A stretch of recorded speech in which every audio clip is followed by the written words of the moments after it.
Capital பண்ண இப்போ இவங்க நீங்கள் சொன்னீங்க இந்த இடைநிலை ஜாதிகள் மற்றும் ஜாதியினரிடையே அந்த வாக்குகளை கவர்வதற்கான ஒரு யுக்தியை வந்து பாரதிய ஜனதா கட்சி அந்த மைக்ரோ சோசியல் இன்ஜினியரிங் என்பது வந்து அவங்க ஜம்மு காஷ்மீர்லேருந்து இங்கே கன்னியாகுமரி வர பாரதிய ஜனதா கட்சி கடந்த 10 ஆண்டுகளாக அதாவது ஒரு குறிப்பிட்ட ஒரு அங்கீகாரம் சமூகத்தில் கிடைக்காத ஒரு சமூகத்தினருக்கு அங்கீகாரம் அளிப்பது போன்ற ஒரு தோற்றம், அவர்களுக்கான சில அங்கீகாரங்களை அல்லது சில சலுகைகளை அளிப்பது, இது ஒரு வியூகம். இன்னொரு வியூகம் இந்த கட்சிகளை உடைப்பது, பெரிய கட்சிகளாக இருப்பவர்களை உடைப்பது. மற்றொன்று நீங்கள் இப்போ கடைசியாக கூறியது போல் அந்த பிரபலமான தலைவர்களை தங்கள் பக்கம் ஈர்த்து அந்த மாநிலத்தில் தங்களது கட்சியும் ஒரு தோற்றத்தை உருவாக்குவது, இப்படி ஒரு 3 விதமான வியூகங்கள் வந்து பாரதிய ஜனதா கட்சி இப்பொழுது நாடு முழுவதுமே அது வந்து அது ஒரு மைக்ரோ சோசியல் இன்ஜினியரிங் மாதிரி அந்த பொலிட்டிக்கல் பார்ட்டியில் இவங்க ஒரு டிஃப்ரெண்டான ஒரு வியூகத்தை தொடர்ந்து இந்த காலகட்டத்துக்கு ஏற்ப வடிவமைக்கிறாங்க. ஆனால் காங்கிரஸ் கட்சி பாரம்பரியமான ஒரு கட்சி, அதே தேர்தல் அணுகுமுறைகள், அந்த பிரச்சார வியூகங்கள், மற்றபடி சில மாநிலங்களில் சில மாநிலங்கள் அதுக்கு எக்ஸெப்ஷனாக இருக்கலாம்.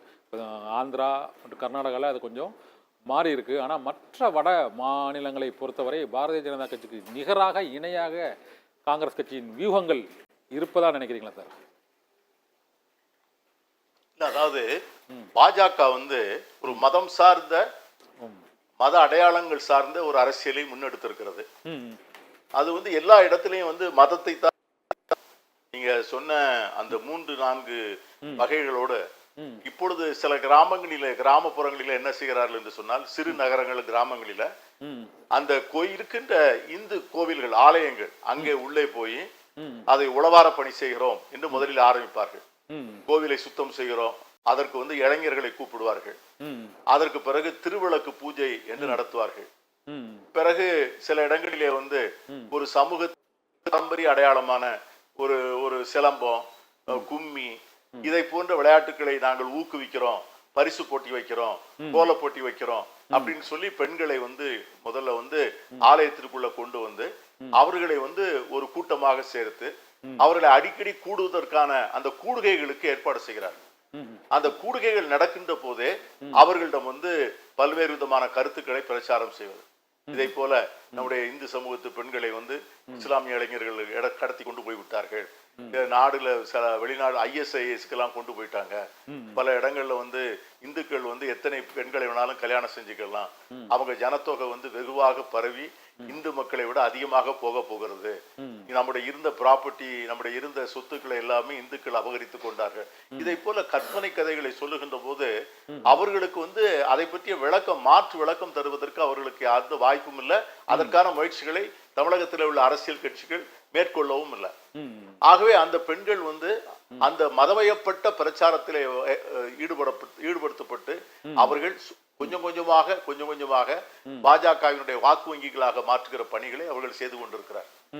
ஆனா இதுல வந்து இதை போன்ற மதம் சார்ந்த அது மாதிரி இளைஞர்களுக்கு வந்து நீங்க வந்து இடஒதுக்கீடுனா என்ன, இந்த சமூகம் எப்படிப்பட்ட தடைகளை எல்லாம் தாண்டி இன்னைக்கு நாட்டிலே இருக்கிற பிற்படுத்தப்பட்டவர்கள், மிகவும் பிற்படுத்தப்பட்டவர்கள், பட்டியலின மக்கள், பழங்குடி மக்கள், சிறுபான்மை மக்கள் முன்னேற்றத்திற்கு வருவதற்கு எவ்வளவு பெரிய போராட்டங்களை மேற்கொள்ள வேண்டியிருந்தது. இந்த ஆதிக்க சாதியினர் மதம் என்கிற பெயரை சொல்லி எப்படி கல்வியை வந்து இந்த சமூகங்களுக்கு மறுத்தார்கள். பல்லாயிரக்கணக்கான ஆண்டுகளாக கல்வி மறுக்கப்பட்டதின் காரணமாக இந்த சமூகங்கள் எப்படி வேலை வருவதற்கான வேலை வாய்ப்புகளை இழந்தன என்பதை பற்றியெல்லாம் நம்முடைய இளைஞர்களுக்கும் நாம் வந்து சொல்லிக் கொடுக்கிறதுக்கு தவறிவிட்டோம் அந்த வரலாற்றை. ஆகவே அந்த இளைஞர்களை வந்து என்ன செய்கிறார்கள்னா ஒரு பொய்யாக நான் ஒவ்வொரு சாதி உணர்வை ஊட்டுவது முதல்ல ஒவ்வொரு ஊர்லயும் போய் இங்கே பெரும்பான்மை சாதியில் இருக்கின்ற இளைஞர்களை வந்து இந்த சாதி தான் உயர்ந்த சாதி, இந்த சாதியிலே மன்னர்கள் இருந்தார்கள், இந்த சாதி வந்து சொல்வதைத்தான் எல்லா சாதிக்காரர்களும் கேட்டார்கள், இன்னைக்கு அந்த சாதிக்கு அந்த பெருமை எல்லாம் போச்சு, இந்த பெருமையெல்லாம் வர வேண்டும் என்று சொன்னால் மீண்டும் இந்திய பண்பாடு வர வேண்டும். அதைத்தான் அவங்க இந்திய பண்பாடுன்னு சொல்றது. அந்த சாதிய ஆதிக்கம், அந்த மேல்தட்டு ஆதிக்கம், இதையெல்லாம் வந்து இதை பண்பாட்டு சின்னமாக நம்முடைய இளைஞர் மத்தியிலே கட்டி உரைத்து உங்களுக்கு அந்த பெரிய வீரர் இருந்தார், இந்த பெரிய வீரர் இருந்தார், அவர் அத்தனை சமஸ்தானங்கள் வச்சிருந்தார், அத்தனை நாடுகளுக்கு போய் வென்று விட்டு வந்தார், நீங்க அந்த சாதியை சார்ந்தவர்கள், அவர்கள் பரம்பரை, இப்படியெல்லாம் சொல்லி அந்த இளைஞர்களை அமைக்க வேண்டும். அந்த ஊர்ல வந்து 2 சாதிகளுக்கு இடையிலே வந்து ஒரு சின்ன கருத்து வேறுபாடு இருந்தால் அதுல எந்த சாதி பெரிய சாதி என்று பார்க்க வேண்டியது, பெரிய சாதியாக இருக்கின்றவர்களை கைப்படுத்த வேண்டியது. இது வந்து இந்தியா முழுவதும் அவர்கள் செய்து கொண்டிருக்கிறார்கள். அதை வந்து சமீப காலமாக தமிழ்நாட்டிலே விரிக்க முற்படுத்தார்.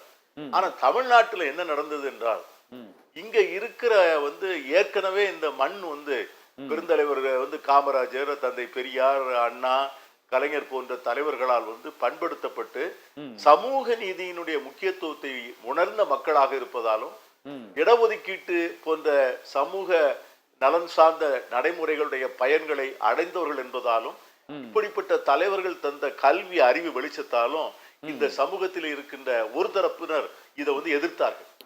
அதை வந்து வலுவாக எதிர்க்க ஆரம்பித்த உடனே தான் இது வந்து ஒவ்வொரு ஊரிலையும் இதை போன்ற ஒரு ஊடுருவல் நடப்பது தெரிய வந்த உடனே குறிப்பாக திராவிட முன்னேற்ற கழகம் வந்து அதற்கான முன்னேற்பாடுகளை செய்ய ஆரம்பிச்சது. ஒவ்வொரு இடத்துலையும் பயிற்சி பாசறை, இளைஞர் பாசறை, இளம் பெண்கள் பாசறை இதையெல்லாம் வைத்து நம்முடைய திராவிடர் கழகத்தை சார்ந்தவர்கள், தமிழ் தேசியம் பேசுகின்றவர்கள், இன்னும் குறிப்பாக இடதுசாரி பொது உடைமை கட்சி தோழர்கள், இவர்கள் எல்லோரும் இந்த கலாச்சார தவறான பிரச்சாரத்தை ஒட்டுமொத்தமாக எதிர்க்கிற சூழ்நிலை ஏற்படுத்தார்.